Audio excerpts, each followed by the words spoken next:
Շնորհակալություն Տիկին Ղազարյան, որ ասում եք ինչքան կարող է վաստակել հիմա գիտնականը, ինձնից ու ձեզնից շատ, Տիկին Ղազարյան, սա վստահաբար կարող եմ ասել, որ այսօր գիտության ֆինանսավորման այն սխեմաները, որոնք ներդրված են, որովհետև գիտեք, թե աստիճանական բարձրացման գնացինք դրույքաչափերի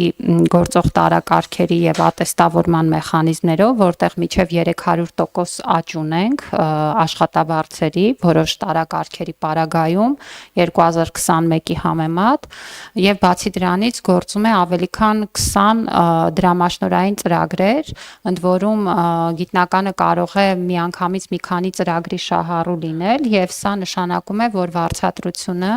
այդ իմաստով կարող է աճել արդյունավետ գիտնականների համար, անկեղծ ասած, ես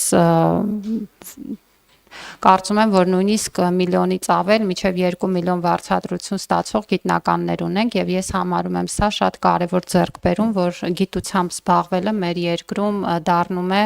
նաեւ այդ իմաստով վարձատրության իմաստով մրցունակ գործունեություն,